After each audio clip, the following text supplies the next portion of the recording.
Bismillahirrahmanirrahim. Teman-teman sekalian yang dimuliakan oleh Allah, kita bertemu kembali pada konten baca buku. Kali ini buku yang akan saya baca adalah buku yang ditulis oleh Muhammad bin Shalih Al-Utsaimin, Kitabul Ilm, yang diterjemahkan ke bahasa Indonesia dengan judul Panduan Lengkap Menuntut Ilmu. Buku ini diterbitkan oleh penerbit Ibnu Katsir, dan buku yang saya miliki ini adalah cetakan ketiga, Safar 1431 Hijriah, Februari 2010 Masehi. Saya akan membacakan bagian dari buku ini, yakni pada halaman 30.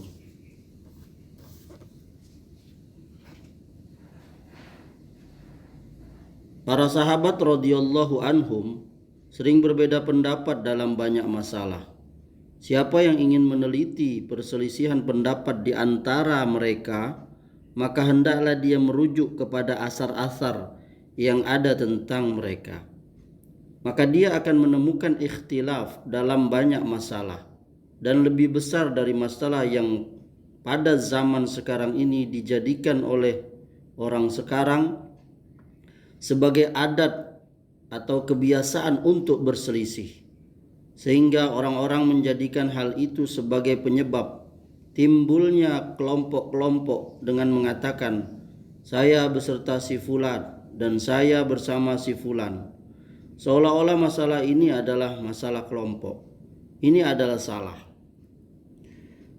Contoh tentang hal itu seperti seseorang yang berkata, apabila engkau bangkit dari ruku, maka janganlah engkau letakkan kembali tangan kananmu di atas tangan kiri, tetapi ulurkanlah ke samping dua pahamu. Kalau tidak begitu, maka engkau adalah mubtadi, ahli bid'ah. Kata mubtadi atau ahli bid'ah bukanlah kata yang ringan bagi jiwa. Jika dia mengucapkannya kepada saya, maka dada saya akan merasakan satu ketidaksukaan karena manusia itu adalah orang biasa. Kita katakan bahwa di dalam masalah ini terdapat kelapangan, apakah dia bersedekap ataupun mengulurkannya. Oleh karena itu, Imam Ahmad rahimahullah menyatakan bahwa dia boleh memilih antara bersedekap atau mengulurkannya, karena dalam urusan ini terdapat kelapangan. Akan tetapi bagaimanakah sunnahnya dalam urusan ini? Maka jawabnya bahwa sunnahnya adalah engkau meletakkan tangan kanan di atas tangan kirimu apabila engkau bangkit dari ruku, sebagaimana engkau melakukan hal itu ketika engkau berdiri sebelum ruku. Dalilnya adalah sebuah hadis yang diriwayatkan oleh Bukhari dari Sahal bin Sa'ad. Dia berkata, kanan nasu yu'maruna an yad'ar rajulu yadahul yumna ala zira'ihil yusra fi sholati. Manusia diperintahkan agar seseorang meletakkan tangan kanan di atas hasta kirinya di dalam sholat. Hadis riwayat Al-Bukhari, Kitab Sifatus Sholah, bab wadu'ul yumna alal yusra.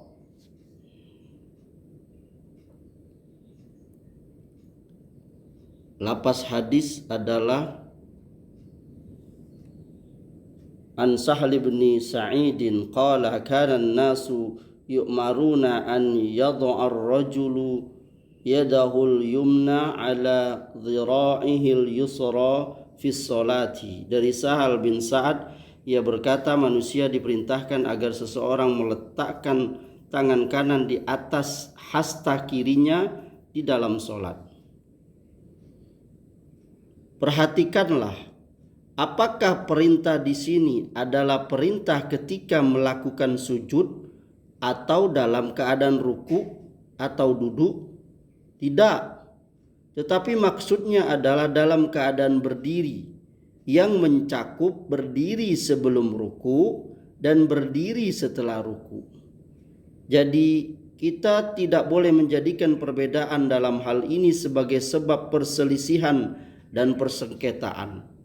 Karena kita semua menginginkan kebenaran dan setiap kita melakukan hasil ijtihadnya.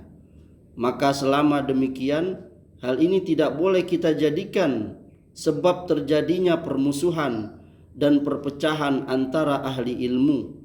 Karena para ulama pun selalu ikhtilaf sekalipun di zaman Nabi sallallahu alaihi wasallam. Dengan demikian, setiap penuntut ilmu wajib bersatu padu dan tidak boleh menjadikan ikhtilaf seperti ini sebagai sebab terjadinya permusuhan dan saling benci. Bahkan jika engkau berikhtilaf dengan sahabatmu didasarkan pada dalil yang engkau miliki, dan sahabatmu berbeda denganmu juga berdasarkan dalil yang dia miliki, maka kalian wajib menjadikan diri kalian berada di atas jalan yang satu, yaitu dalil, dan mestinya hal itu menambah rasa cinta di antara kalian berdua. Semoga bermanfaat.